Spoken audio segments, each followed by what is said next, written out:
online broadcast network, AFTERBUZZ TV. Over 20 million weekly downloads in over 150 countries, and your number one source for after-show entertainment.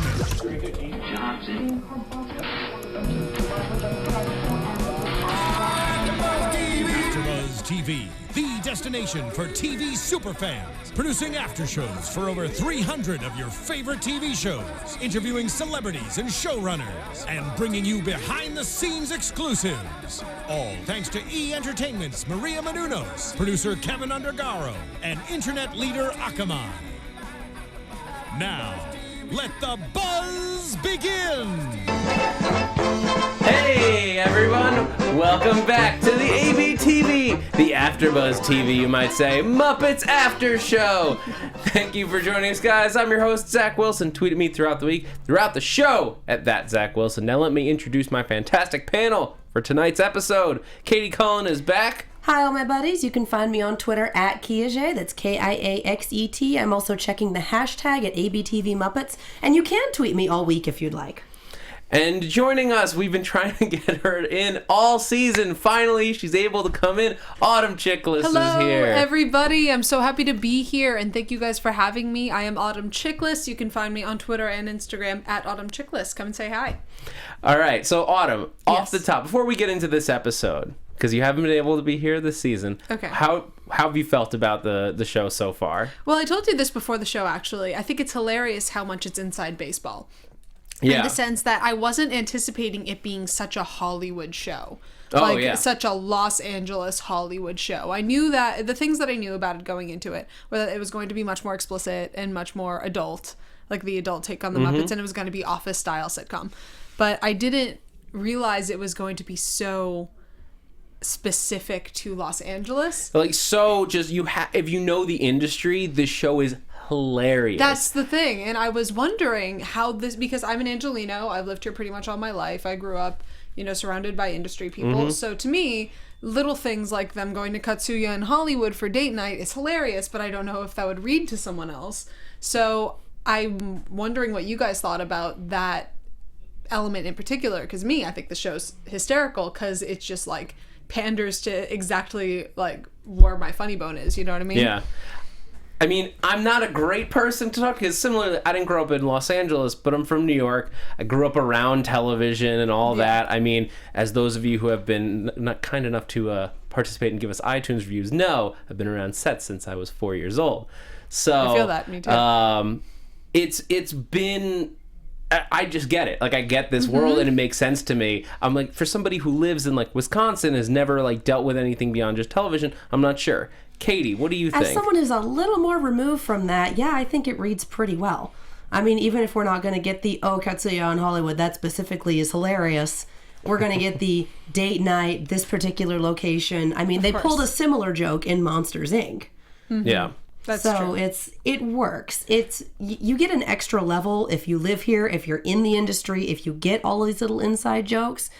But even if you're not, it still works pretty well. Yeah, to this episode, actually, I think more than a lot of them was very outside of the industry. Like this basic storyline was, I have to get a gift for my girlfriend. So let me go to my ex-girlfriend. Yeah, which was super smart. Kermit, I love you. Don't do that. Kermit just makes bad decisions. I mean, I understand the desperation, but wow.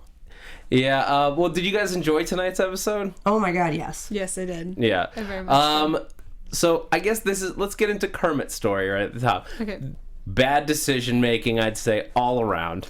Yeah, that's a big no-no I would go with. I would say that asking your ex-girlfriend to help you buy a present for your current girlfriend is almost rarely a good idea. I feel like asking any questions related to your current girlfriend of your ex, and we can also, I think, stitch in boyfriend, any significant other, going to your ex-significant other, not a great move. I think it depends on your current relationship with your ex.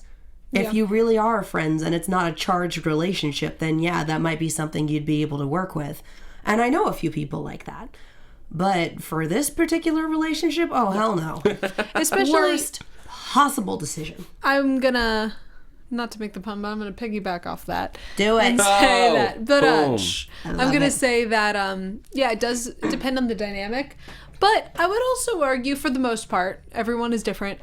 There are probably people that you can go to in your life that are not your ex-girlfriend or boyfriend to help you with this current situation. And certainly, it's not just asking, oh, what would you like? What do you think that this person would like? It's, could you go and get it for me? Yeah. And even though he doesn't ask that, she offers. Piggy responds in a way that I would not have originally anticipated given her progression in the show thus far. Yeah, I would have expected her to sabotage him horribly, but she did something that worked out really super well, but made a jab at Kermit that only he would understand. So she didn't out and out ruin it for Denise, which is unexpected. I was worried about it. I thought she was what's this? use it to It's tank the relationship. Same. I thought like it was gonna pop out and like Piggy bought this or like something like that. Yeah. Was gonna, Me too. Especially when I heard the switch, I was like, That it would be a little voice recording of her. Instead, she does. But see, here's the thing. I think this is the worst. This is worse for Kermit because like he could probably like squirm his way out of like that if that happened. But like this is gonna jab at the back of his head. Oh, it's 'Cause insidious. Oh, yeah. especially with them not having a song picked out to be their song. What if that becomes their song? And then it's gonna be in his head forever. Oh, yeah. And by the way, I think it's also setting up the dynamic for the rest of the season. Because I was wondering, obviously pre-season they came out with Miss Piggy and Kermit the Frog are breaking up, which I knew immediately was a publicity stunt and also broke my heart into a million pieces. I think I tweeted about it, love is dead, all that stuff. I was very distraught, personally, when I heard this news. It's not like they've had the most stable of relationships. It's been Perhaps. rather abusive. Perhaps not, but you know what? They're America's It's still couple. your Katie. I was OTP. about to say, It's still your OTP. how dark can I get with this? But I mean, Very. this show can get real dark. it can, and It gets very real. It does get very real, and I appreciate that. But what I was saying about the way that it's setting it up, when they originally released the situation, that they were breaking up, getting separated, and then they started leaking little things like Denise, the pig, etc., I was immediately wondering at what point they're going to make the switch back. Because there's no way they keep them separated forever. Why not? Piggy and Kermit? Yeah, why not? Because they're Piggy and Kermit. Because they're Piggy and Kermit, and I think part of the reason that they're... I just can't imagine that with the Muppets and this established couple that have been since the beginning of the beginning of the Muppets as a concept. It's not like they got together and got, you know what I mean? They've just been Kermit and Piggy since the beginning of time.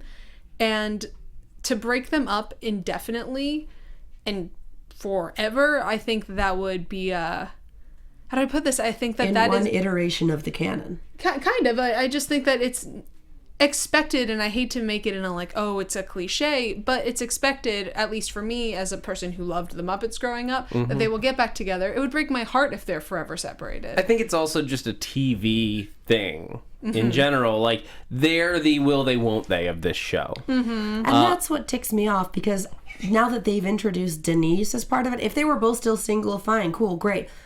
But they've introduced Denise as this character, and she seems like a pretty chill person. She's not manipulative. She's not, everyone hates her for not being Piggy, and I'm talking about the fans here getting angry because she's not Piggy. But she seems like a pretty good relationship for him. And I don't like the whole, well, we eventually have to get these two back together, and it's endgame, so we eventually have to tank this, oh, poor Denise. Like, Well, no, I don't think they're treating that gets me. I don't think they're treating it like that. I mean, we were just talking last week about how where was Denise, which I thought was funny was one of her first lines was "There she is," talking about Kristen Chenoweth. But I'm like, yeah, there she is. There's Denise. We found her. Yeah. Because we haven't seen her since the pilot.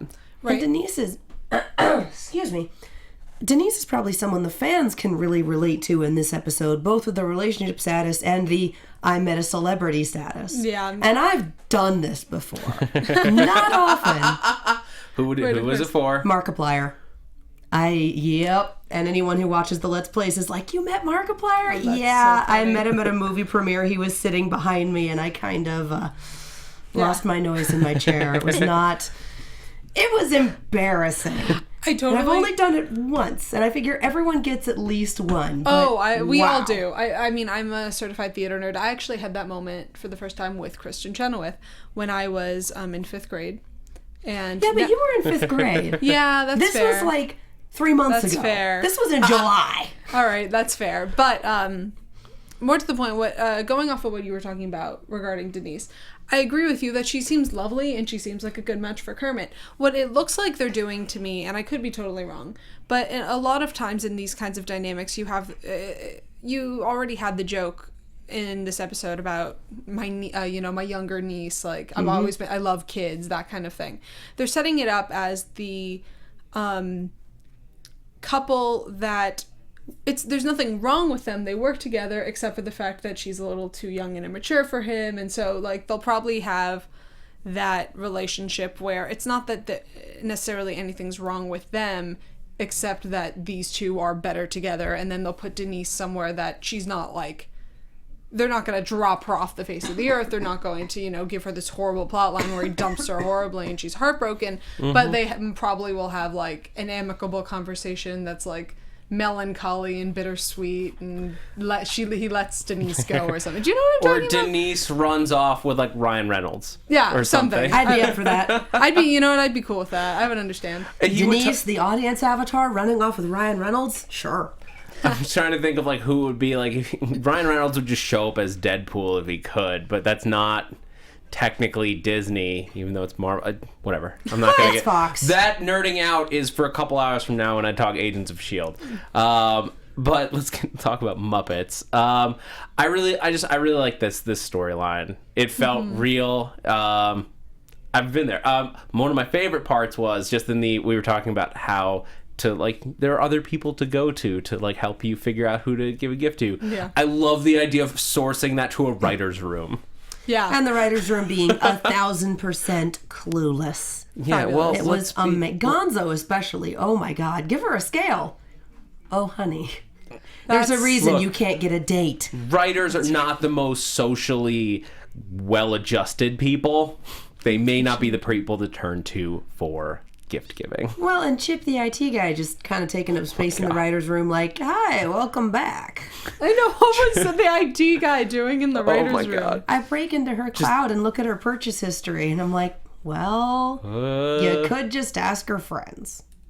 You could just ask your friends. We haven't met Denise's friends. That's true. That's true. Well, that's another thing where I feel like they're setting this up to be she's on the younger side, and so like if you introduce her friends, they're probably all going to be kind of young and kind of immature. I mean, this is a dynamic that at least I've seen a lot in these kinds of shows, where you have the two people who are supposedly meant, or theoretically meant to be together, who have a mutual understanding, a history, and I mean, how long have the Muppets been around now? But like I said, since the beginning of the series. Yeah. So when you introduce Denise, not only is she young in age, like however old that they kind of identify her as, but she's young in this, like we don't know her at all. So of course people have an emotional connection to Piggy because, Piggy's been around. We have history with Piggy in the way we don't with Denise. So I don't think anyone really hates Denise as a character. She seems lovely enough. She just kind of seems naive. And Have you looked at Twitter? Yeah, that's fair. Yeah, people are, don't but like her. people are hateful. But I just don't know her yet. I want to spend more time with the character, like find her craziness. Like fanning out is a good start.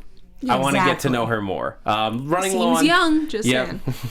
Running low on time. Yeah, Anisi, I believe was the name. Running low on time. So let's talk about the other things. We went to Color Me Mine.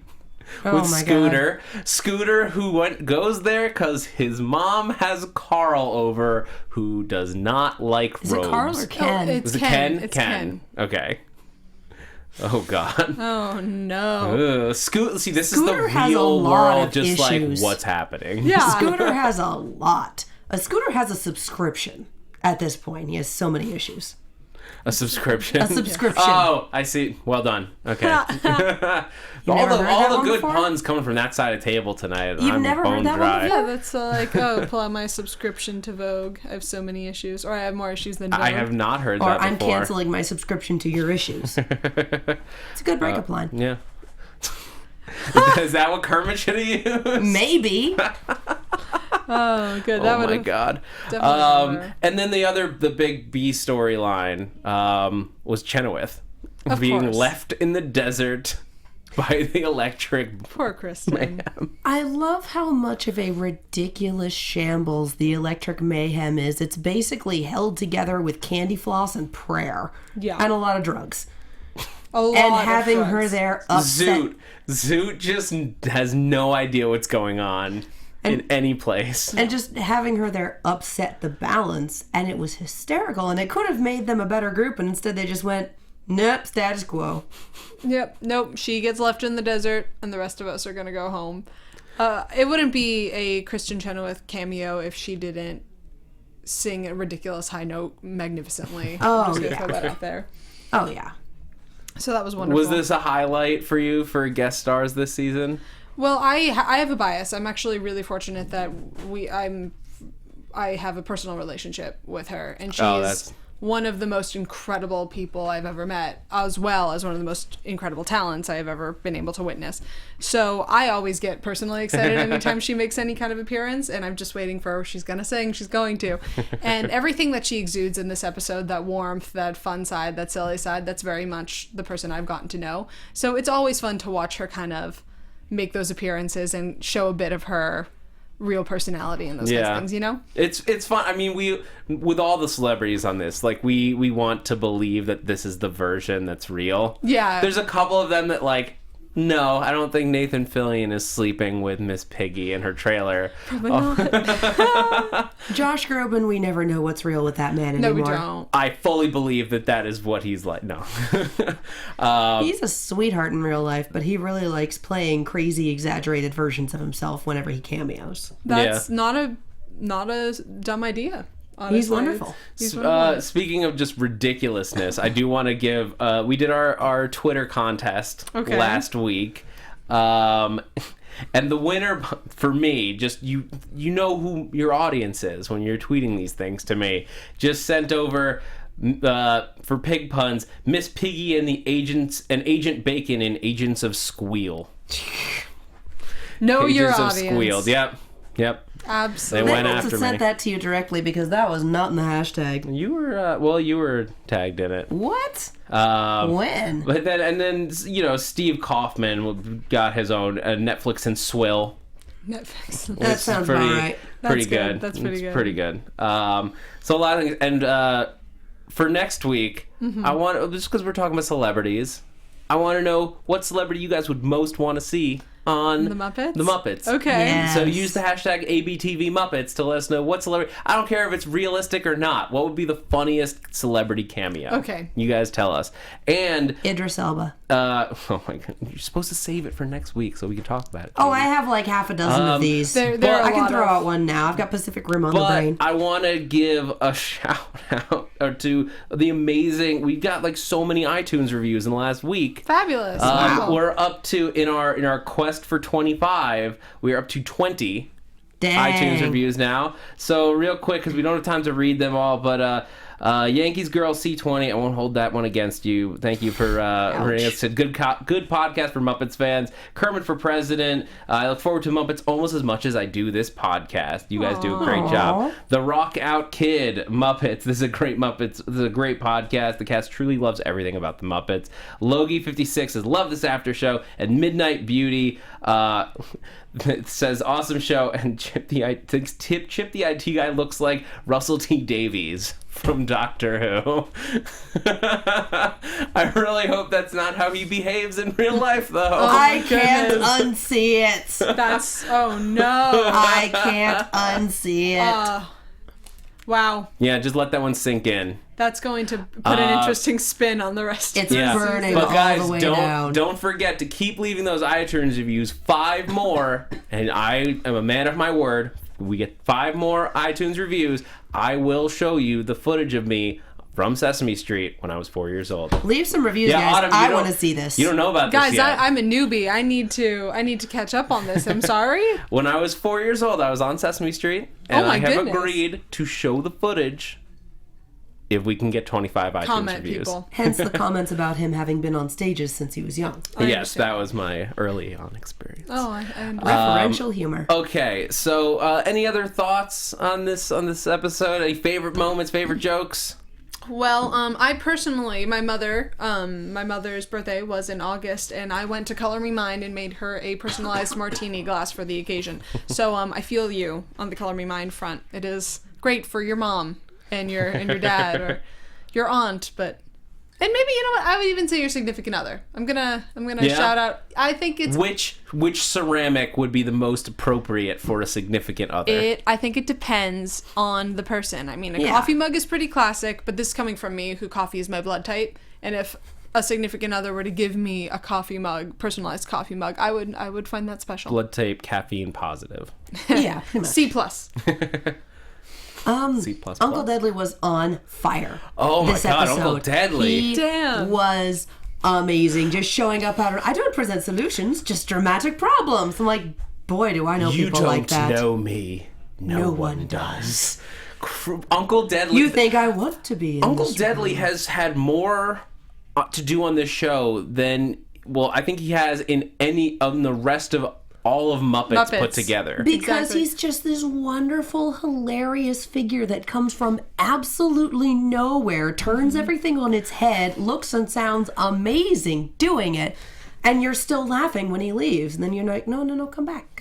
He absolutely sets up beautifully for the universe that they've created in this particular Muppets adaptation, because he can say things like that and they sit perfectly in that. Because his name is Uncle Deadly. Yeah. Exactly. It's that dark humor that sits so beautifully with him. I'm excited when the season's over to go back and watch the reboot Muppets movie. Just the Muppets, and see him in there, like thinking about like this character as an actor playing that version of Uncle Deadly. I feel like at the end of the season we just need a supercut, like the best of Uncle Deadly. Oh, someone will do it. YouTube challenge. YouTube. Yeah. I'm trusting you Make with this. it happen. Because there hasn't been an episode where he hasn't made me laugh. I don't even think we need YouTube. I think Disney will just do it for us at some point. Oh, yeah. I think I loved Piggy calling out Kermit on his "Don't do your squishy face." Oh, like because like that's exactly what it is. It's his face just being squished together to be frowny. But there's another moment where I feel like they're setting it up to eventually, they're dropping hints that they still have that history. They're perfect for each other. Yeah. I feel bad for Denise. I really, really, truly do. But at the same time, I am a team Miss Piggy girl. I think that they're meant for each other in a very kind of weird, opposites attract way, and I can't wait to see where the season takes them. Hashtag Team Denise. It's a healthier relationship. It's the but getting along like chocolate and peanut butter relationship, Kermit. as opposed to getting along like a house on fire relationship. Difference. That's fair. Difference. You know what? For most of the time, I agree with you. Most of the time, I totally agree with you. But in this particular circumstance, I am totally Team Piggy. Well, you're going to have to sit on the other side of the table next week, or we are going to have we can ship fight. wars. We can fight. Ship wars on ABTV Muppets. make You shirts. never thought it was going to happen on this show, Team but Piggy. it's happening. Team Denise. Oh my God. All right. I think that's going to do it on that note. Thank you guys so much for joining us for the AfterBuzz TV Muppets After Show. Until next week, Katie Cullen, where can the people keep up with you? You can find me on Twitter, Tumblr, and Instagram at Kiaxet. That's Kiaxet. I am also on Snapchat at Kia Prime, and I am on so many of the shows.